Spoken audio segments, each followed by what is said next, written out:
Sí.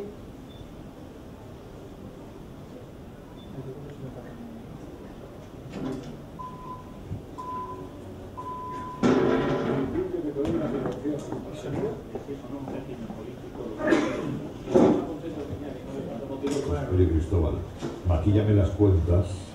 ¿Por qué me das una subvención? Porque soy el director general de empleo y puedo hacerlo. De los seres fraudulentos, de las subvenciones, del miedo al que viene a la derecha. Todos los que están por encima de mí saben qué es lo que hay en un mercado. Hemos vuelto a darle la vuelta a las encuestas.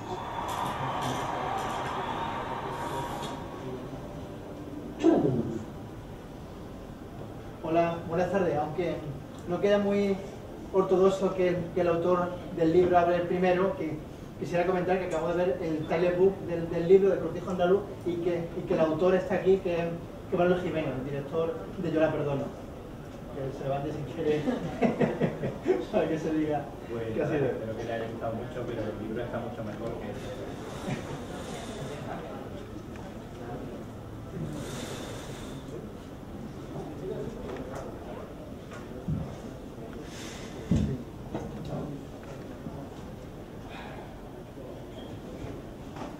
Muchas gracias a todos por vuestra asistencia en este falso lunes que decíamos de vuelta de las largas vacaciones, ¿no?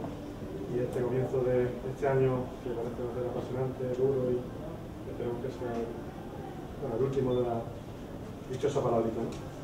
Muchas gracias a usted por invitarme a esta presentación del libro, a esta representación, pues la segunda vez que se presenta mal, que está teniendo bastante éxito por lo que se ve en las librerías, creo que está agotado en muchas de las principales librerías de Málaga estas navidades. Y bueno, quiero decir que más que Cortijo, este es un retablo, un gran retablo sobre muchos de los casos de corrupción registrados en Andalucía reciente. Estamos ante un libro sobre todo necesario por lo escaso que es todavía el género en la comunidad y porque el ejercicio de periodismo crítico e independiente, como el que destila Agustín Rivera desde hace casi, yo creo que más de 2 décadas, ¿no? Que acaba de cumplir 40 años, porque ya cumplí tampoco, siempre es necesario. Y cada vez más necesario porque cada vez más escaso, ¿no? Especialmente un año durísimo para la prensa como fue 2012 con muchísimos despidos, ¿no? Una de las muchas virtudes de este libro es que aunque por supuesto se trata de un libro personal con ese estilo tan característico y descriptivo del autor en su reportaje, a la vez también es un libro colectivo. Agustín, como buen periodista, como gran reportero, ha hablado con cientos de personas y ha recopilado cientos de citas y fuentes. Creo que son 500 personas, ¿no?, las que citan al final del libro. Así que la corrupción no solo queda retratada por el profundo conocimiento que tiene el autor de la autoridad andaluza por su trabajo durante 2 décadas, sino también por los testimonios de políticos, de catedráticos, de empresarios, de analistas y de otros muchos periodistas. El Cortijo Andaluz es un buen ejemplo de reporterismo y a la vez una gran antología periodística, como os digo, ¿no? Porque Agustín no solo nos lleva con él a charlas de bar en el Pedroso o Llanos del Sotillo, a lugares claves para entender a los personajes protagonistas de la trama de los ERE, o nos mete en las entrañas de las cajas andaluzas, un Fray Agostino, o del escándalo de Invercaria, como por ejemplo se creó una línea aérea, ¿no?, de la nada, y así se fue a garete pronto, ¿no? Agustín también comparte su libro con otros muchos periodistas y nos aporta la visión de cada asunto de distintos articulistas, logrando un libro que desde luego enriquece nuestra perspectiva sobre lo que ha ocurrido estos años en Andalucía. Con ese título áspero, provocador, conflictivo, que a mí me chocó al principio, el Cortijo Andaluz me parece una feroz autocrítica también, una severa reflexión sobre la sociedad andaluza y su aparente pasividad, por no llamarla complicidad en algunos casos, ante el reparto del pastel. ¿Qué ha ocurrido en Andalucía para que los partidos, y no solo el PSOE, que lleva efectivamente 30 años gobernando, se comporten aquí de una manera incluso peor, con una impunidad incluso mayor que en el resto de España? Es verdad que si repasamos los resultados electorales en todo el país, se ha convertido en un axioma político que la corrupción no pasa factura. Y se puede replicar que en Valencia, que en Galicia, que en Cataluña, que en Madrid, que en Baleares, que en todos los sitios y partidos cuecen habas. Pero a mí me da la impresión de que las habas andaluzas parecen siempre más grandes y abundantes. No me gusta hablar de Cortijo ni de régimen, porque lo que reflejan los gobiernos de la Junta de los últimos 30 años es el voto en libertad de la Andalucía. Pero luego esos gobiernos sí que han tenido comportamientos propios de régimen y de señoritos en su cortijo. Eso ocurre y sigue ocurriendo porque esta es una sociedad poco exigente con sus políticos, con los políticos de todos los partidos, como de todos los partidos y de todas las instituciones, escribe Agustín. Y lo es, entre otras cosas, porque se trata de una sociedad muy poco informada, una sociedad con los índices de lectura de prensa más bajos de España. Y una sociedad civil poco informada siempre es una sociedad civil débil, manipulable, domesticable y dormida. Gracias, Agustín, por luchar contra eso. Yo quería agradecer... ¿Este micrófono funciona? Sí. Quería agradecer también la presencia de todos esta tarde aquí, dar las gracias a Agustín Rivera, al que conozco desde antes de ejercer la profesión. Lo conocí como periodista y en un medio en el que además actualmente trabajo.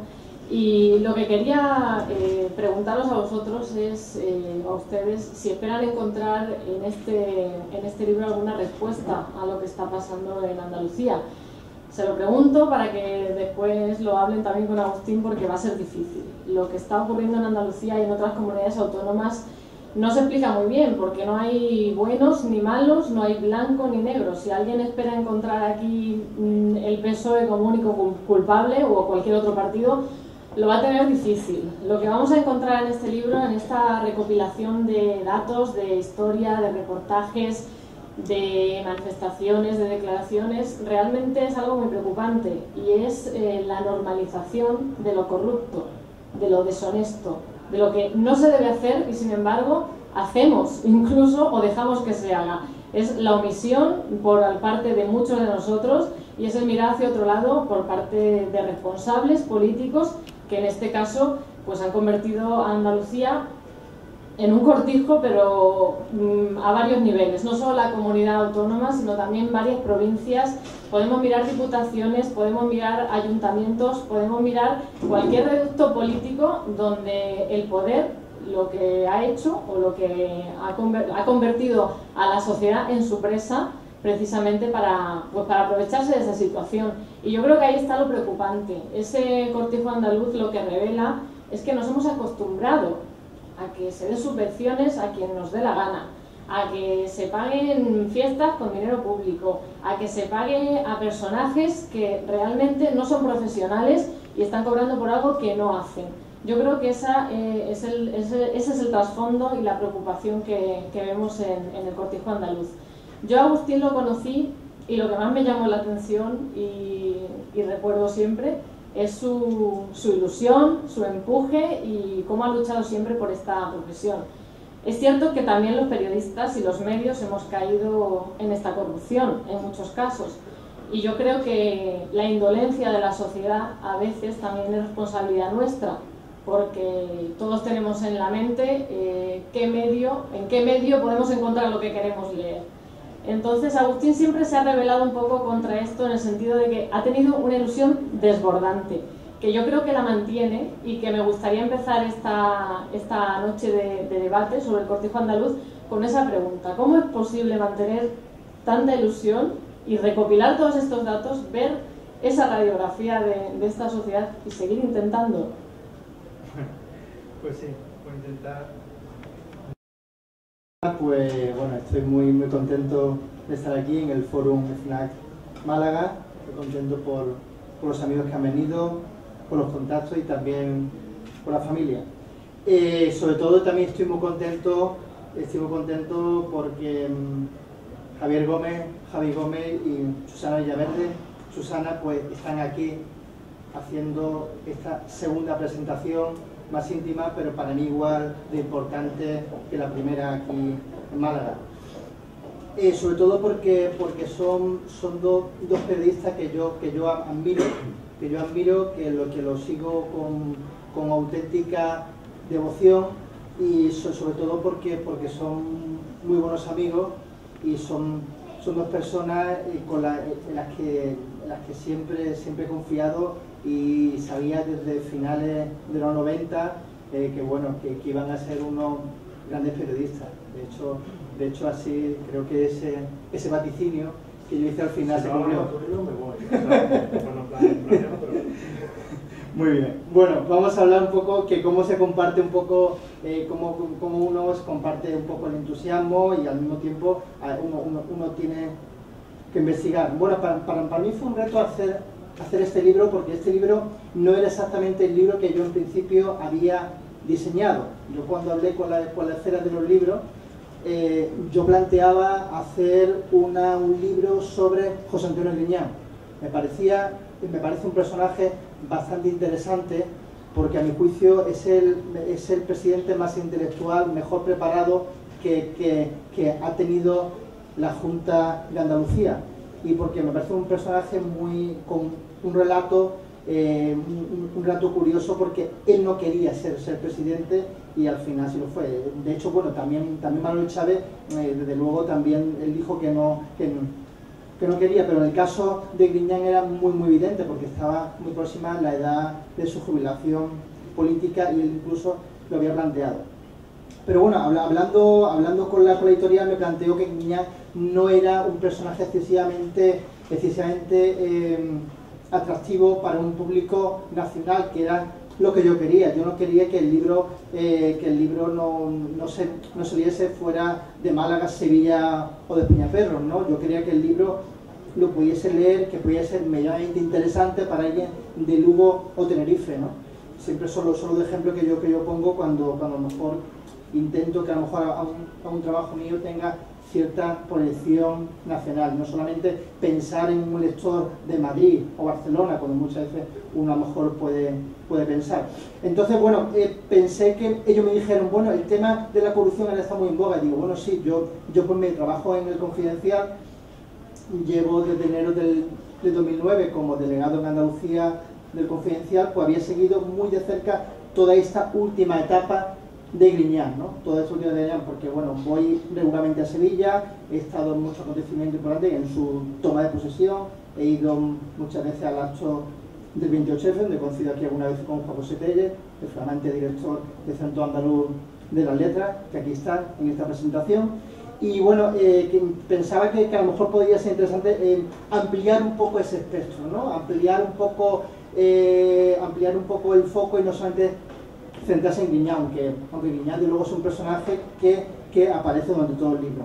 Y entonces, como yo en ese momento estaba investigando en una fase muy embrionaria el tema de los seres falsos, pues yo decidí que quizá los seres falsos pues podría enfocar y luego hablar también sobre algún asunto que quizá no se habían tocado con suficiente profundidad, como el tema de la caja de ahorro, o también un poco todo hacer un vademécum. He intentado hacer un vademécum de todo el despilfarro que hay durante la Junta. Durante este año la Junta, pero el libro, aunque lleva el antetítulo 30 años de subvenciones de chusmeros de despilfarro y hay continua referencia a estos últimos 30 años, el libro está sobre todo focalizado en los 3-4 últimos años. Si alguien me puede decir un pero, en la presentación en Sevilla me dijeron, creo que el libro está demasiado focalizado en el 2012, quizás demasiado periodístico en el mal sentido del término, ¿no? Pero creo que en 2012, cuando lo hagamos con perspectiva, se verá que ha sido un año verdaderamente importante, ¿no? Evidentemente porque ha habido elecciones autonómicas y el PSOE por primera vez ha perdido las elecciones. Ya solamente eso ya es un hecho. Evidentemente ha mantenido el poder, que es lo importante, y va a estar mucho más de 30 años, próximo ya a los 40, ¿no? Pero bueno, he intentado que la persona, que el Agustín periodista, o sea, que el Agustín persona, que bueno, me considero, Susana la definió ahí como una persona con ilusión y entusiasmo, pudiera compatibilizar con el Agustín periodista, que tengo que ser frío, que tengo que estar con una rigurosidad al dato y al mismo tiempo intentar ponerle calor en esa historia e intentar escribir este tipo de historia no solamente con una mera acumulación de opiniones y datos, sino intentar hacer un relato en la medida de lo posible literario, dentro de que es un libro político y de investigación. El título, como ha comentado Javi, ha sido para algunos de primera impresión ha sido un poquito pues fuerte, ¿no? Chocante, por el tema por la vinculación de la idea de Cortijo y de Andalucía. Sin embargo, tú dejas muy claro que, bueno, no estamos hablando ni solo de un ámbito ni solo de un partido, pero ¿cómo llegaste a elegir este título para el libro? Y no sé si tú tuviste esos mismos temores al principio que en algunas personas ha provocado. Sí, de luego el título yo admito que es polémico, que es reduccionista, que quizá alguna gente lo puede considerar peyorativo, que lo puede considerar injusto incluso, ¿no? Admito que muchos lectores pueden sentir eso. Pero yo pienso el libro como cualquier titular periodístico, y mucho más, quizá un título de un reportaje, un título en este caso de un libro, hay que elegir. En el periodismo hay que seleccionar, elegir, y elegir quizá es equivocarte o acertar, ¿no? En cualquier caso, el cortijo andaluz para mí representa una metáfora. Es una metáfora de lo que ocurre en Andalucía. Se podía haber dicho el latifundio andaluz, se podía haber dicho cualquier otro tipo de metáfora, pero yo creo que el cortijo representa bien algo que define muy probablemente Andalucía, que esa amplia casa de campo con mucho espacio y al mismo tiempo alguien que pueda hacer dentro de ese espacio lo que sea a su antojo, ¿no? Está claro que el cortijo andaluz este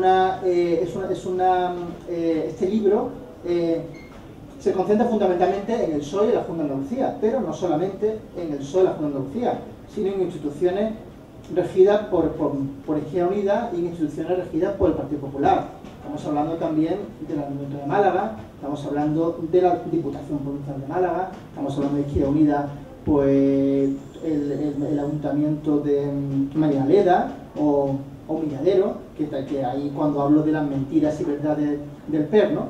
Evidentemente el cortijo se le podría definir de otra manera, o Masía en Cataluña, se le puede el caserío vasco, ¿no? Pero esa cuestión del cortijo, de tú estar muchos años en un mismo territorio,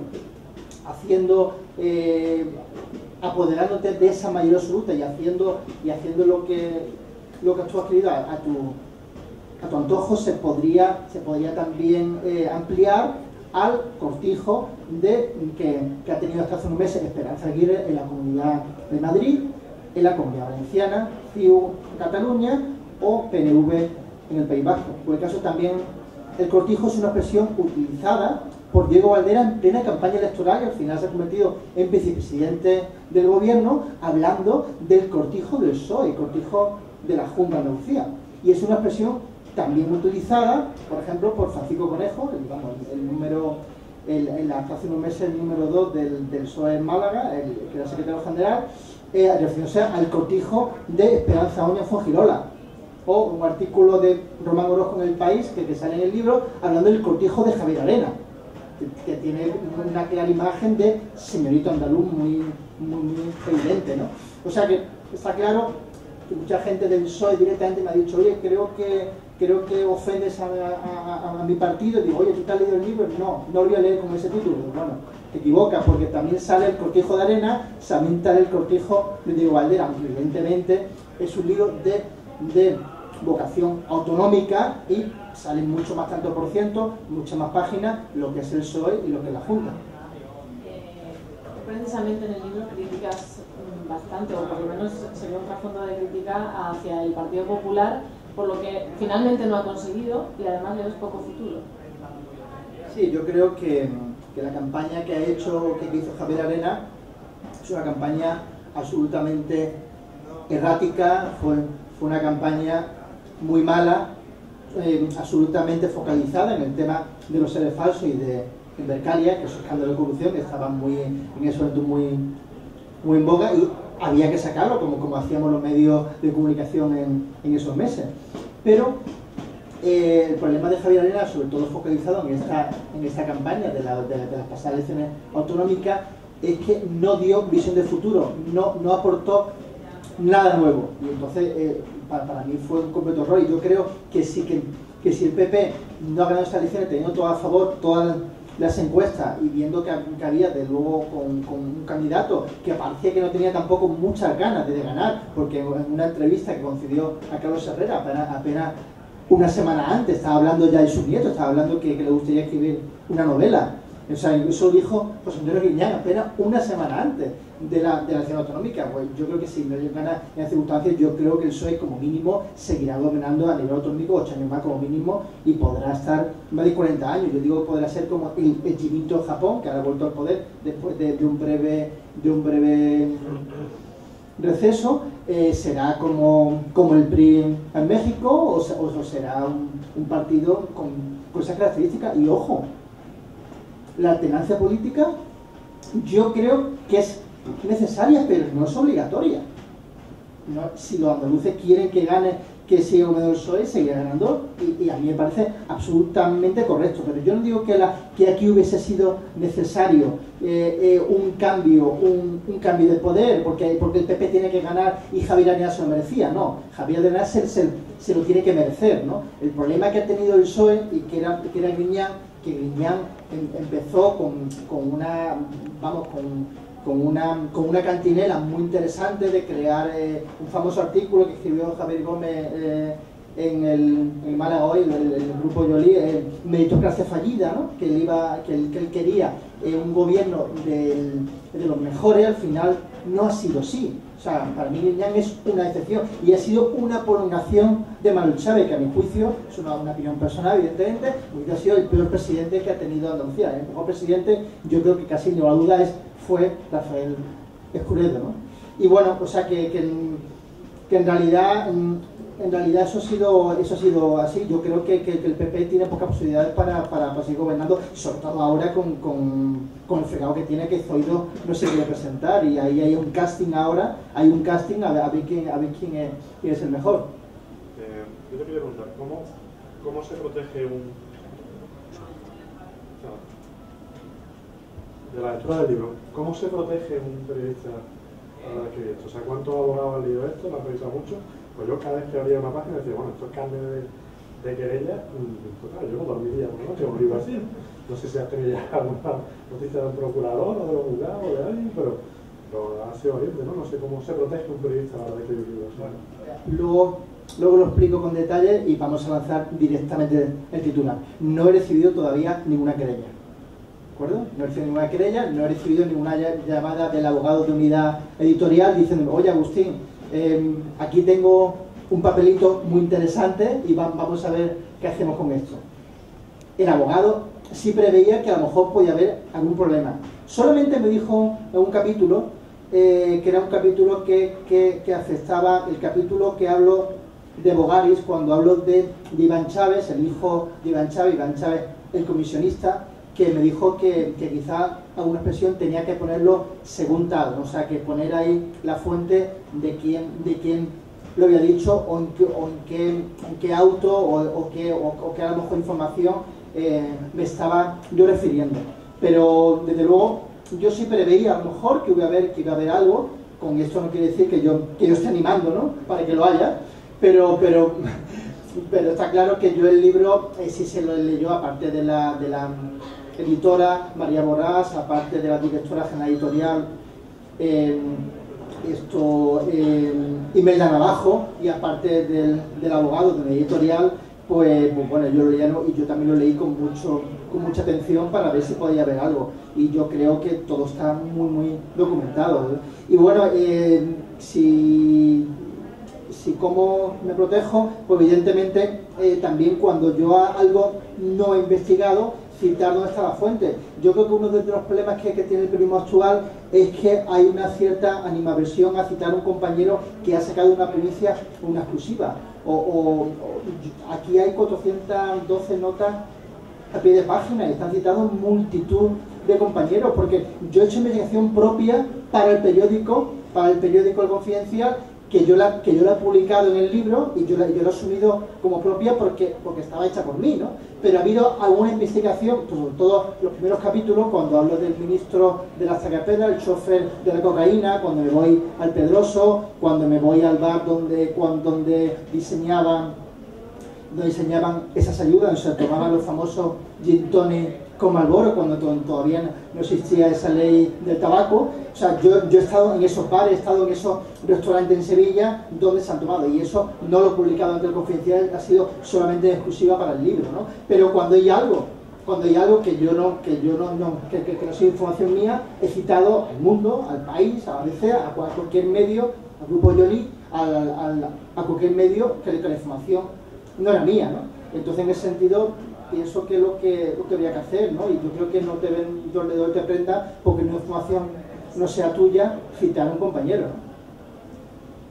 Yo quería preguntarle si querían realizar alguna intervención, porque si no vamos a seguir preguntando nosotros y tampoco es plan. O sea, que si alguien del público realmente quiere hablar con Agustín, quiere preguntar algo o no preguntar, o hacer algún comentario acerca del libro, por favor, es su oportunidad. Si no, seguimos nosotros hablando con él, pero en cualquier momento... A mí me gustaría preguntarle a Agustín si se va a averiguar algo más después de publicar el libro sobre los famosos 70 millones que el fundador del Grupo Planeta, de los 100 millones que donó al pueblo del Pedroso, los 70 millones desaparecidos, si hay alguna noticia de última hora. No hay noticia, se refiere a los 100 millones de pesetas de que el fundador del Imperio Lara, o sea, del Imperio Planeta, o sea, de la editorial Planeta, destinó a lo que es su pueblo, a lo que es su pueblo natal, al Pedroso, José Manuel Lara, destinó para que jóvenes del pueblo estudiantes pudiesen estudiar fuera del Pedroso, fuera de Sevilla, incluso en universidades. No se ha sabido nada sobre este tema. A mí me parece uno de los asuntos más escandaloso que algún medio sí publicó algo hace tiempo, pero que yo he intentado desempolvar porque me parecía increíble. Y sobre todo porque me parece increíble, porque está en el epicentro del escándalo de los seres falsos, donde se montó la Sociedad de Desarrollo Local en el Pedroso, montada por militantes del PSOE, y donde se destinaron más del 50% de las ayudas sociolaborales en esos 9 años de toda esa instrucción que está haciendo la jueza Mercedes Alaya, se destinaron a la Sierra Norte de Sevilla. Curiosamente, la Sierra Norte de Sevilla evidentemente es una zona deprimida, pero que más del 50% de las ayudas sociolaborales se destinen a esa zona es algo bastante curioso. Pero bueno, si uno analiza cuáles son esos apellidos, cuáles son esos nombres que están por detrás, evidentemente sabemos por qué, ¿no? Evidentemente, José Antonio Viera, que ha sido consejero de empleo durante mucho tiempo, ha sido el número 1 del PSOE de Sevilla justo hasta hace un año, pues él tiene una casa allí. Francisco Javier Guerrero, que ha sido el único acusado en la comisión de investigación de los seres falsos, junto a Manuel Gómez, el interventor general de la Junta. A un inciso, una cosa increíble, el interventor general de la Junta, cuando él dijo durante 15 ocasiones, dijo que ese sistema al menos era irregular cómo se concedían esas ayudas. Pues insisto, Francisco Guerrero fue alcalde del Pedroso, ¿no? Entonces, a mí me parece algo bastante significativo, ¿no? Y desde luego, pues, esa zona, hablé con el actual alcalde, él dijo que cuando llegó se montó que esa sociedad de desarrollo local tenía un modus operandi parecido al que tenía aquí Juan Antonio Roca, en Marbella, creando un ayuntamiento paralelo. Y bueno, pues ahí está el asunto, todavía eso no se ha investigado a fondo. Una pieza clave del caso de ley, por excelencia, es la jueza de instrucción allá, ¿no? Sí. Eso no cabe duda. No he podido leer el libro porque no lo he encontrado hasta hoy, y a lo mejor me adelanto en algo. ¿En qué piensas tú, que supongo que habrás tenido acceso a documentación de la investigación, a autos y a pesquisas que se han podido reducir en la investigación? ¿En qué medida crees tú que puede afectar el hecho de que siga de baja, o puede incluso que no consiga con la instrucción ella en el futuro? Mira, hoy, digamos, capacidad calidad de investigación en ese ámbito, la verdad es que no se ve con mucha asiduidad, ¿no? Entonces, yo creo que es una pieza clave.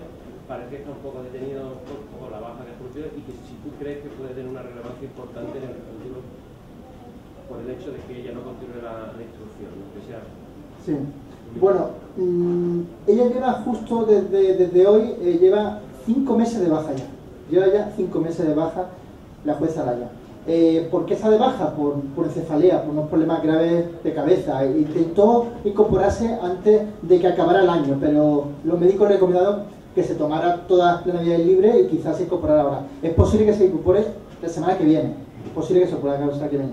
Desde luego, es una pieza clave. De hecho, la portada del libro, pues bueno, fue una idea de la editorial de que la jueza Laya saliera ahí, porque luego es clave en todo este asunto. Yo creo que ha hecho una instrucción valiente, muy oportuna, pero también contradictoria, con muchos claroscuros. Yo creo que como todo en la vida, no hay blancos y negros absolutos, hay una amplia gama de grises, ¿no?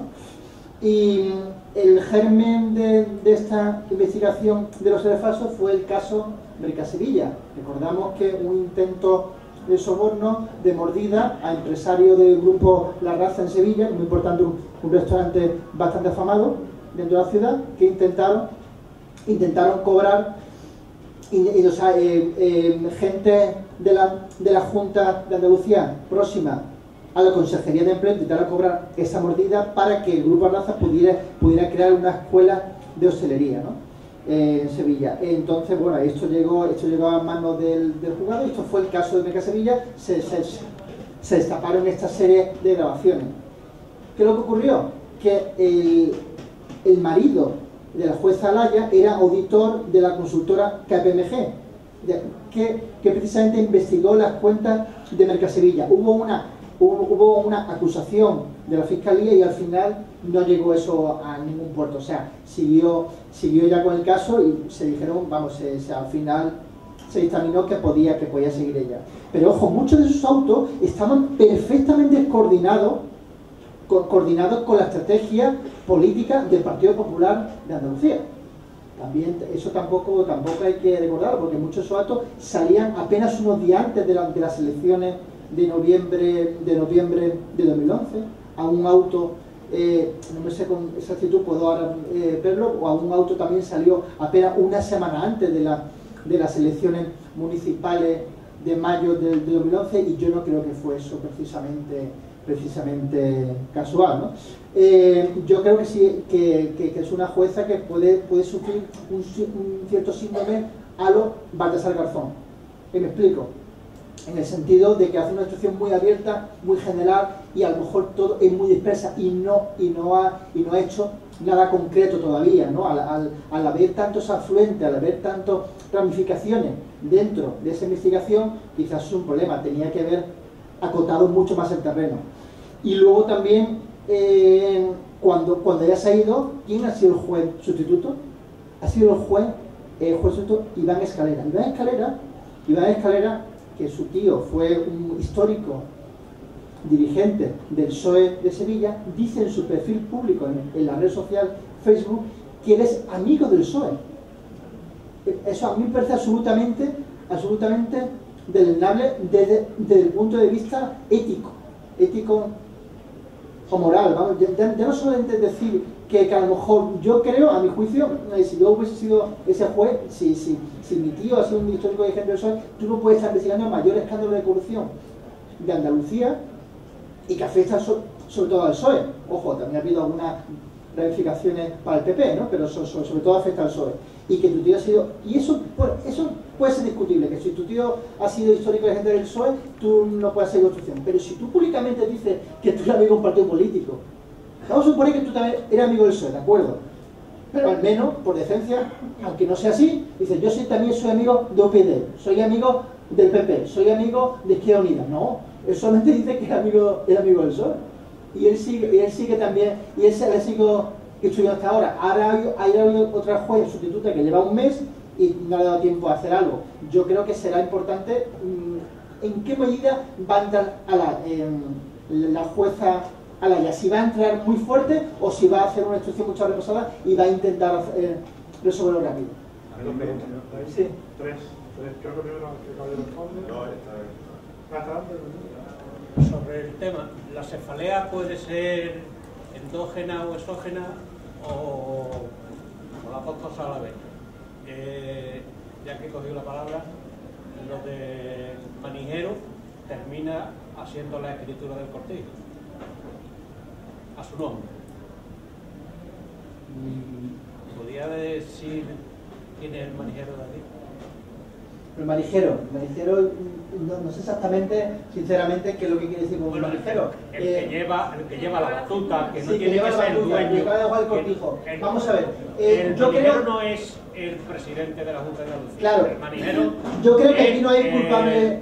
Sí.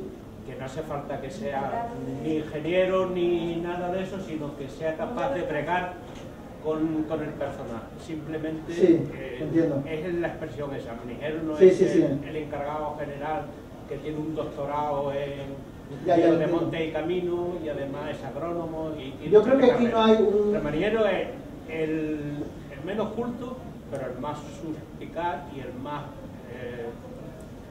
Y una pregunta, ¿y esto puede pasar en democracia? Bueno, esto puede, no, el libro se puede escribir en democracia, claro, no está escrito, pero el contenido del libro puede pasar en la democracia. Sí. ¿Hasta cuándo lo vamos a resistir? Bueno, vamos a ver, evidentemente yo creo que una de las funciones del periodismo es denunciar los abusos del poder, ¿no? Y yo creo que esa es la función que tenemos que tener los periodistas, pero evidentemente yo no soy un juez, yo no soy un policía, ni he tenido nunca esa vocación, afortunadamente, ¿no? Desde 5 años yo solamente quería ser periodista y solamente periodista desde que tenía 5 años, desde que estaba aquí con mi padre, escuché un partido de fútbol en Carta, Mamolín de la Torre, y yo le dije a mi padre, papá, yo quiero ser como ese, estaba escuchando un tablero deportivo o el carrusel, y dice, mi padre me dijo, ¿quieres ser futbolista? Qué bien. Digo, no, el que está al lado del futbolista. O sea, yo quería estar en donde está la información, donde ocurría algo importante. Y claro, pues yo creo que el fin del cortijo, volviendo al final del libro, que no, como no es una novela, se puede destripar, ¿no?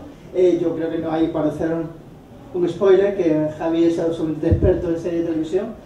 El fin del cortijo pues ya está cerca. ¿Por qué? Porque yo creo que lo he hecho tan mal que es muy difícil que lo haga peor. Y yo pienso que ahora, como ya no hay tanto dinero para repartir, porque ahora hay muy pocas subvenciones y ahora ya está todo mucho más controlado, pues será mucho más complicado. Y luego Griñán ha anunciado una ley de transparencia, vamos a ver qué queda, una ley de transparencia para que de internet cualquier contrato o cualquier papel que se mueva en la Junta de Andalucía que afecta a una empresa en particular, desde cualquier ciudadano puede consultarlo, vamos a ver, pero podría ser al principio. Y el manijero, Gaspar Zarría, él mismo dijo en la comisión de investigación de los seres falsos que yo cubrí durante muchas sesiones para el Confidencial allí en el Parlamento andaluz, él dijo que era el interruptor de la Junta de Andalucía.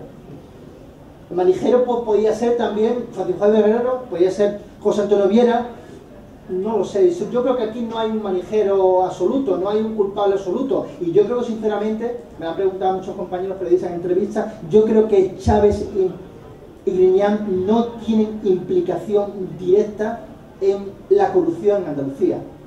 Implicación directa, digo, conocimiento de que ellos sabían que se estaba produciendo corrupción y dicen, vamos a hacer corrupción. No. ¿Qué más implicación que esa entonces? Pero el problema es que sus subordinados sí la tenían y que los consejos de gobierno se autorizaban cosas que quizá Chávez o Griñán tenían que haber parado, como por ejemplo la subvención a la empresa de su hija, la subvención de 10,1 millones de euros a Maxa, a la empresa donde era apoderada su hija, ¿no? Evidentemente eso se tenía que haber controlado. Vamos a ver, yo no soy, no he leído el libro, y no soy experto en... Quiero hacer una abstracción. Como experto que es usted en corrupción política, ¿Por qué si se le pregunta a alguien el caso de los seres falsos, casi nadie, y eso se puede hacer una encuesta, sabe qué es? Y el Gürtel, el caso Gürtel, que fue un gota a gota, como la de Calastita, sí lo conoce todo el mundo. ¿Usted me puede dar una explicación a eso? Y objetivamente, como experto en corrupción que es usted, ¿me puede decir qué ha sido más grave en general, el caso Gürtel o el caso de los seres falsos? Los dos casos son gravísimos. Pero, ¿gravísimo o es que hay grados? Sí, claro, hay grados. Yo soy especialista, he investigado a fondo el caso de los seres falsos, pero tampoco yo me considero el mayor especialista en Andalucía en este caso de los seres falsos. Hay compañeros en el grupo de Lí y en el mundo que creo que lo han investigado con bastante más profundidad incluso que yo, ¿no? O sea que eso yo no me voy a decir mayor experto. ¿El caso Gürtel o los casos de... Yo creo que el caso de los seres falsos es más grave que el caso Gürtel, pero... ¿Y por qué la gente no conoce, si hacemos una encuesta? Bueno, sí. Usted lo sabe como experto que es, usted le pregunta al español medio qué son los seres falsos y dice, pues no, ni idea, la verdad. Bueno, pero evidentemente hay... Les sí. Gürtel. ¿Por qué? No haciendo abstracción. ¿No será que la palabra izquierda semánticamente está bendecida y eso es algo que está funcionando? Y la palabra derecha maldita, y que ya en el siglo XXI tendríamos que traspasar todo eso si queremos actuar contra la corrupción, por supuesto, sí. Y que la democracia se regenere, así de claro. Porque es que hasta usted mismo, que no lo dudo, que a lo mejor tiene razón, ha dejado una sombra de sospecha en el caso de la jueza Maya. Que sí, qué casualidad, porque no ha sido a lo mejor una casualidad, de que estaba, cuando salían los autos y todo eso, ya había que estaba relacionado un poco con el Partido Popular. Sí, sí. Es decir, que es que todavía en el subconsciente tenemos que el Partido Popular es un partido de la derecha, derechona, etcétera, etcétera. Sí.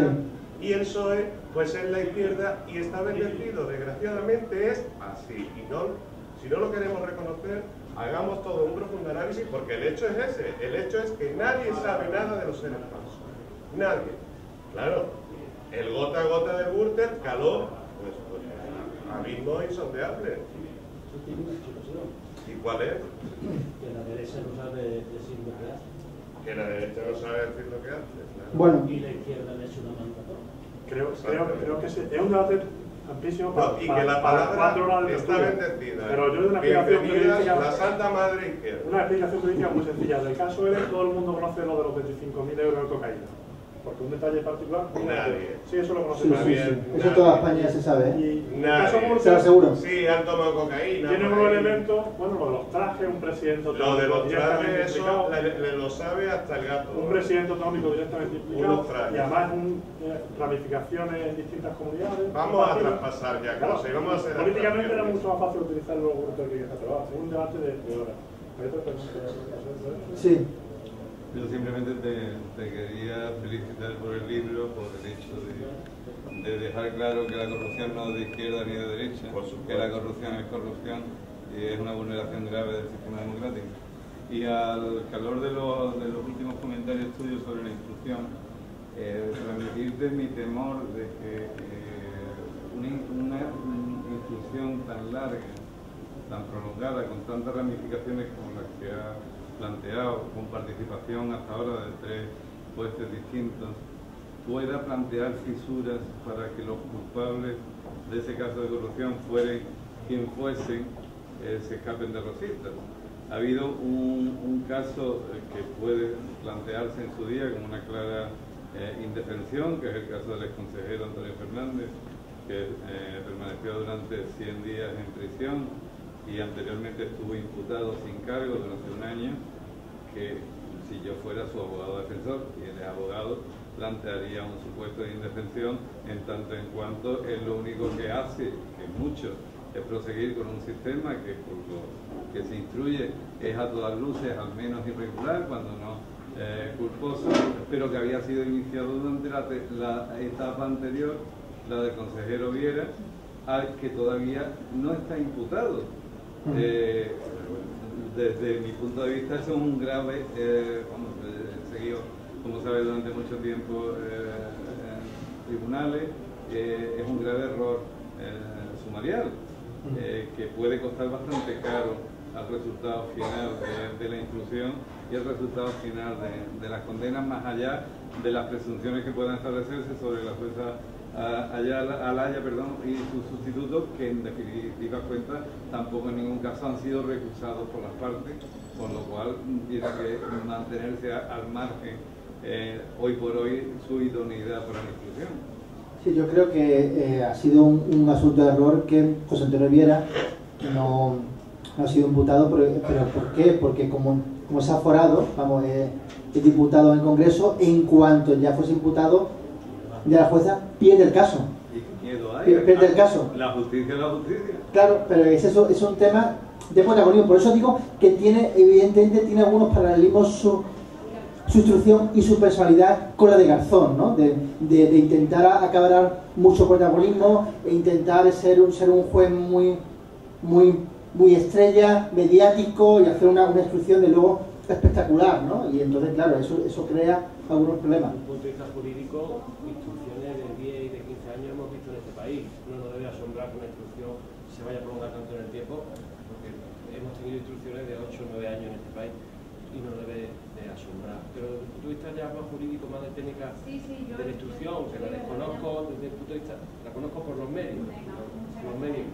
La instrucción se ha ido siguiendo de menor a mayor. Yo no me extraña que Viera todavía no esté imputado, si tenemos en cuenta que han pasado 5 meses y que ya ha estado fuera, pero la historia está haciendo, si vemos cómo han ido a declarar, han ido desde los cargos directores provinciales, han ido luego con directores generales de la Junta, y yo creo que ha ido increciendo, ¿no? Por responsabilidades, y de hecho iba encaminado en ese sentido. Yo no sé si por la entrada del otro instructor, no por mala fe, no pienso que por mala fe, sino simplemente porque el hecho de entrar una instrucción con esa cantidad de volúmenes que tiene que tener esta señora tribunal, pues habrá preferido esta causa la de esta señora que siga cuando ella vuelva. Pero yo creo que la instrucción en ese respecto está correcta. Y la medida que se le pone a tener, esta prisión preventiva de 100 días, entonces, a lo mejor era desorbitada la responsabilidad que se le pedía, pero el riesgo de fuga existían los 3 requisitos que se requiere para hacer una prisión preventiva: riesgo de fuga, escándalo público y posibilidades de destrucción de documentos. Que la responsabilidad que se pedía, o digamos la fianza que se le pedía para anular eso, era desorbitada a todas luces, porque no le vas a imputar todas las cantidades de indemnización a una sola persona cuando está imputado. Tampoco creo que haya creado ningún tipo de indefensión que una persona vaya a prisión por cometer presuntamente un delito. Estar imputado desde el principio sin conocer los cargos, existiendo entre esa imputación y la prisión las técnicas procesales de investigación tienen determinada un funcionamiento y una garantía que son tan necesarias. No necesariamente el secreto de sumario se decreta porque no haya posible injerencia en la investigación. Imputado, iba en calidad de imputado, cuando le dedican en calidad de imputado, pues luego se establece una serie de declaraciones, pero la jueza lo hace en función de que la investigación que está desarrollando y las interrogatorios que tiene que hacer con posterioridad no se beneficie el posible imputado. Pero que 100 días de prisión preventiva no creo que sea una cosa que genere indefensión en este caso concreto. Yo en cualquier caso no me quejo de los 100 días me quejo de la parte de imputación sobre presunto y el bloque de defensión. Yo no sé si. Yo iba a proponer a Agustín que hiciera una segunda parte del libro, una precuela, un spin-off de la jueza Alaya, porque levanta pasiones. Y es cierto, yo creo que casi todo lo que decimos tiene argumentos para sostenerlo. Yo creo, me cuentan, ¿no?, que en Sevilla hay una campaña feroz de descrédito contra la jueza, feroz, entrando en ámbitos personales, muy personales, para destrozarlo. El PSOE además es especialista en eso y en destruir documentos. Pero esa es la historia que tenemos. Pero también es cierto que es verdad que todo el mundo coincide, y expertos y gente no sospechosa de ser uno que otro, sino que ha hecho coincidir sistemáticamente sus decisiones, las declaraciones, con momentos muy dolorosos para el PSOE. De hecho, no recuerdo quién, pero un compañero presidente de tribunal o de la audiencia le llevaba a pegar un toque, estaba publicado, parece que estaba publicado por la Autoridad de Sevilla. No, oiga, vamos a no hacer coincidir las decisiones, no ser tan efectivos. Pero vamos a ver, ¿cuándo se ha visto pero creo que la argumento destrucción de de documentos no en el PP, que no estoy defendiendo solamente el PP, que tiene casos de corrupción y hay que ir en contra de la corrupción? Porque además aquí, como nunca nadie ha ido a la cárcel desde la historia de la democracia, porque si iban a la cárcel ya se ponían allí enfrente, en Alcalá Meco, con todo, eso no ha habido ejemplaridad ninguna y eso vale para todos los partidos. ¿Cuántos casos ha habido de destrucción de documentos en las noticias, porque nosotros como periodistas, en que haya estado implicado el PSOE? ¿Cuándo ha estado el PP? Casi ninguno al lado de destrucción de documentos del PSOE, al lado del descrédito tal. ¿Por qué? Porque obran con mucha impunidad, porque saben que se les perdona todo. Y yo tengo amistades que han estado trabajando con gente allí en sitios muy especiales, en Moncloa y cuando ha estado la izquierda, y ellos lo saben que les perdonan todo. Dicen, tranquilos, que a nosotros nos lo perdonan todo. En resumen es eso, por eso yo hago abstracciones. Porque la izquierda está bendecida y la derecha, la palabra misma está maldita. Así de claro. Y hasta que no traspasemos esos conceptos de izquierda y derecha, no vamos a llegar a ningún lado, pero no solo en España, ni a nivel mundial. Pues yo pienso que yo precisamente en el Cortijo Andaluz no hablo de izquierda ni de derecha, y hablo del PSOE, del PP y de personas concretas, ¿no? O sea, y de datos, ¿no? Y en cuanto al dato, no quiero insistir más de la jueza Laya, pero bueno, cito la página 57, hay 3 fechas que podrían corresponderse con una coincidencia o con algo más.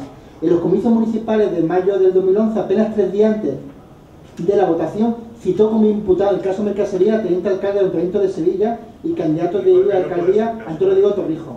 Apenas 3 días antes de las elecciones generales, del 20 de noviembre del 2011, Alias dictó un auto en el que exigía a la Junta que le informara de operaciones de endeudamiento de más de 1,2 millones autorizadas por el que era consejero de Economía del gobierno andaluz, José Liñán. Y ya el 22 de febrero del 2012, la magistrada informó de su agenda de declaraciones en la campaña de la elección andaluza. Alaya envió a prisión al cierre del primer día de la campaña de elecciones autonómicas, a Guerrero, o sea, y el socio de la cocaína declaró apenas 5 días antes de las elecciones. ¿Solo fue una coincidencia? Lo dejo ahí. ¿Es coincidencia que el ministro de Justicia de Andalucía, el consejero de Justicia de Andalucía, sea fiscal? ¿Sí a qué? Ah, no, desde luego a mí me parece eso absolutamente lamentable, de que un fiscal o un juez luego entre en política. O sea, como fue muy lamentable lo de Garzón, ¿no? Que entró en política como delegado nacional del plan antidroga y poco después ya resucitó el caso Gal, ¿no? A mí eso no me parece... Pero eso fue venganza. Es decir, él estaba predestinado por él mismo a ser ministro de Justicia o del Interior, y el Felipe, que es más listo que 7, pues dijo, tú no. Y entonces digo, no, pues yo me voy. Y me voy y te vas a enterar tú lo que vale un duro. Pero yo lo que digo es que lo de la cefalea, que no me la termino de contar, no tiene por qué comentármelo. Cuando se hacen 2 preguntas, eso, mejor una pregunta concreta. Exactamente. Porque, ¿qué es lo que quiere usted que le conteste de la cefalea? Que lo de la cefalea, sí. Lo de la cefalea se quita o bien con pastillitas de ocar o bien una cura de reposo en un, ¿cómo se llama esto? En un hotel de lujo una semanita, porque dolores de cabeza en esta vida hemos tenido todos. Lo único que pasa es que ha dado la coincidencia que la cefalea viene con el fiscal que es ministro de Justicia en Andalucía, y eso es la coincidencia. Es decir, no, mire usted, es que las coincidencias no son, las casualidades cuando son causales pues ya dejan de ser casualidades. Es que la cefalea es un tema recurrente, pero no es un tema como para dejar este tema. Es decir, bueno. Y la realidad es que da la casualidad que el ministro de Justicia de Andalucía era fiscal. Sí, puede ser interesante esa opinión. Bueno, ahí... ¿Pregunta? ¿Susana? Estaba buscando, porque no me lo sé de memoria, pero estaba buscando en uno de los capítulos, hablando de coincidencias, para responder un poco a una de las personas que ha intervenido.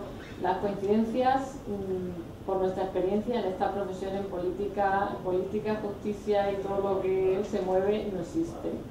Entonces hay un capítulo en el que tú hablas también de bueno, cómo el PSOE prepara el día que se pidió el rescate de la, exactamente ese día, eso hablas de bueno de la situación difícil, de que ellos tenían preparado otra cosa, pero es que no recuerdo qué era lo que se intentaba al final del libro. Sí, bueno, yo me acuerdo un poco en Moria Casi. Todos los partidos, creo yo, en política, o todos los políticos tienen preparado un plan B para todas las situaciones, y las personas también somos políticos, es decir, nos guste o no, o lo queramos disimular o lo tengamos que guardar, porque no lo podemos utilizar obviamente en la profesión, pero tanto un juez como un médico como un periodista tiene una opinión política y tiene una visión parcial de lo que está ocurriendo. Entonces, al final las relaciones, que son las que mueven el mundo, realmente pues influyen, y las coincidencias son muy escasas. Si Agustín quiere recordar ese punto, que yo no recuerdo exactamente, pero sí.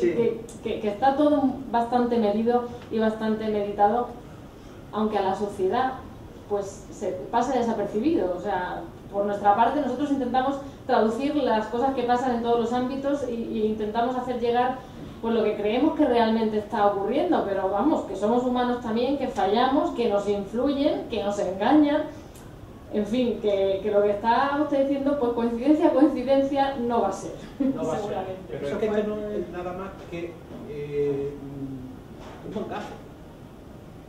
Un mangazo. Y le estamos poniendo otros adjetivos que no son adecuados. Yo le di datos, yo no voy a darle datos. Fue el último día de la comisión de investigación de los seres falsos. Entonces, por la mañana declaró Chávez.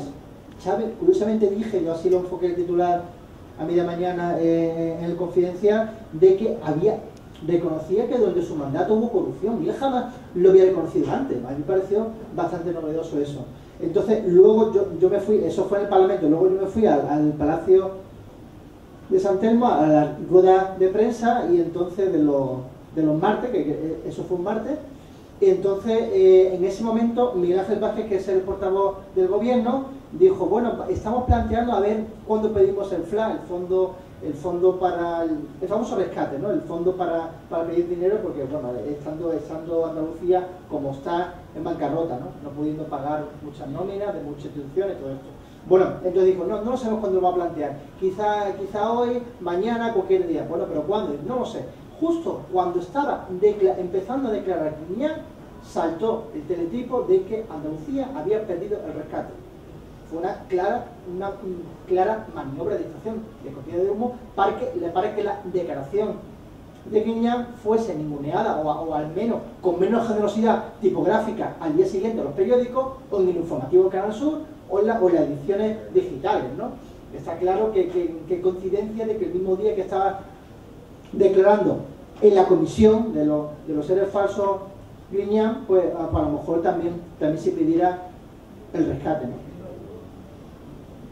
En cualquier caso, aquí hay en el libro, yo lo sé, muy importante, pero aquí hablo también de algunos personajes que también tienen bastante que callar. Barrio Medel, presidente de Unicaja, que aquí en Málaga es un todopoderoso, casi un intocable. Desde luego es un personaje bastante oscuro, bastante metido en todo, y es un personaje que ha lastrado Unicaja. Me puede decir con datos que Unicaja está en los ratios de solvencia mejores que hay, de los mejores que hay en España. Es verdad, me puede decir que no ha sido sobreexpuesta al ladrillo como sí Caja Sur o como sí Caja Sol, es verdad, pero eso ha sido gracias a los profesionales.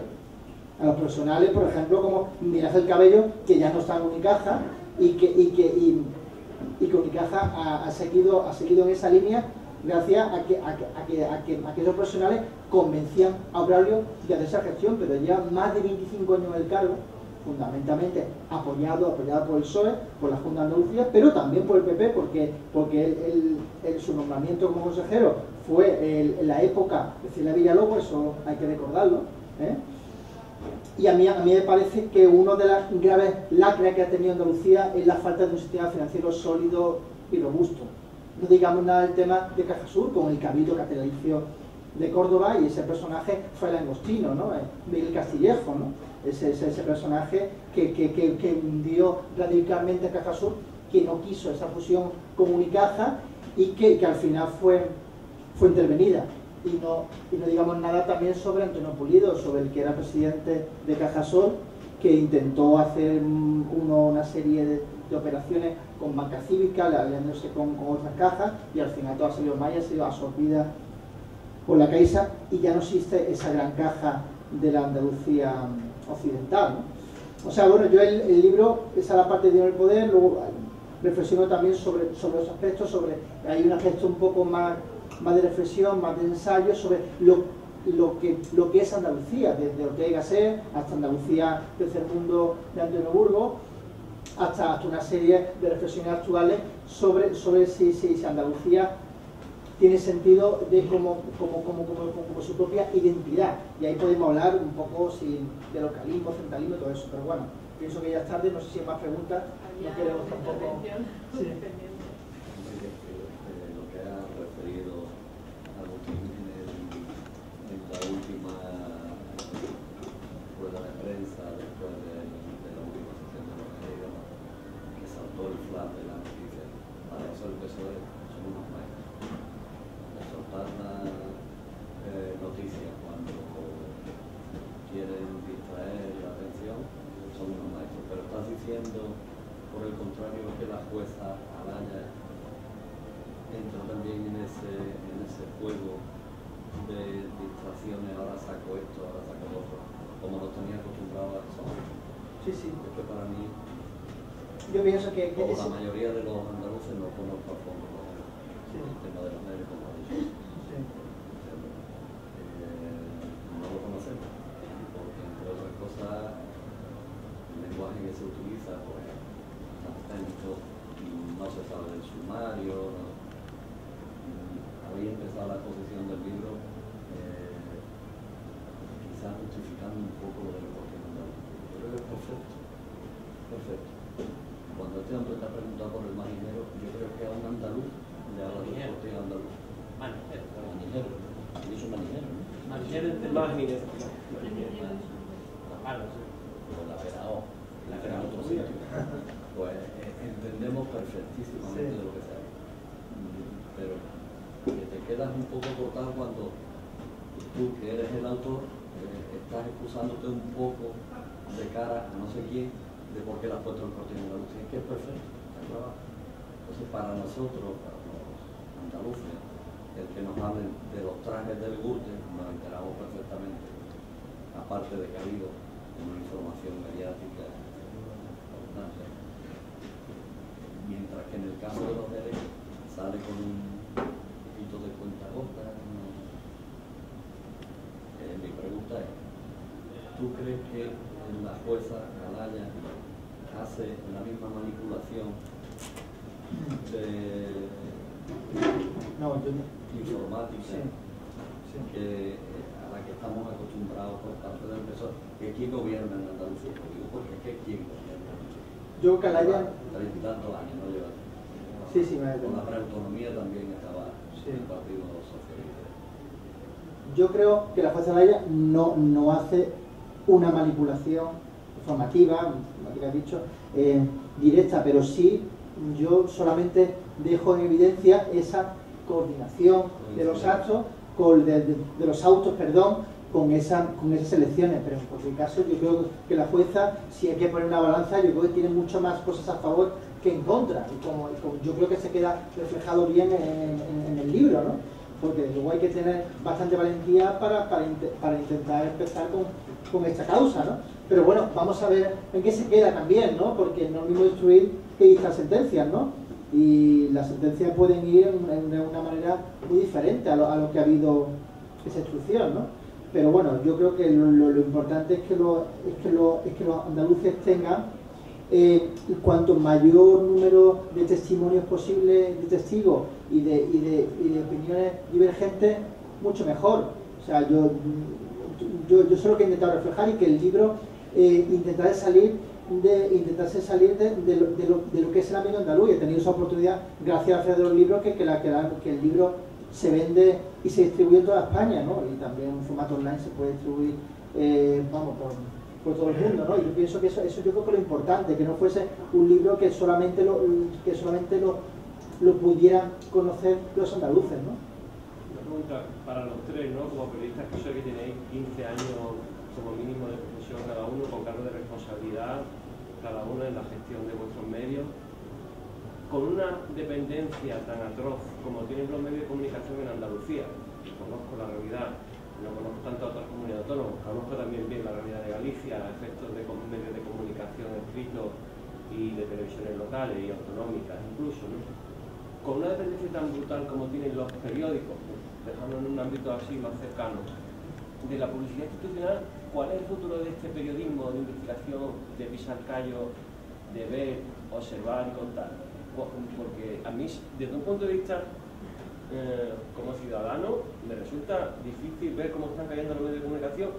Conozco que gran parte de los planes de negocio de los medios de comunicación están basados en el dinero que van a recibir, no desde un punto de vista de subvención, sino publicidad institucional, zanfainas, barrias y mamandurrias. Los planes de negocio de muchos medios de comunicación en Andalucía están basados en la publicidad institucional y en dinero que van a percibir instituciones públicas. Al fin y al cabo, ¿cuál es el futuro de la profesión en un contexto tan contaminado, digamos, en unos medios tan, por así decirlo, contaminados políticamente por esa necesidad de ese dinero público? Creo que la publicidad institucional ha hecho muchísimo daño. Ha hecho muchísimo daño a los medios de comunicación, y en concreto a los periódicos de papel. Yo me he criado en periódicos de papel, en diario 16 Málaga aquí en la Malagueta y luego en calle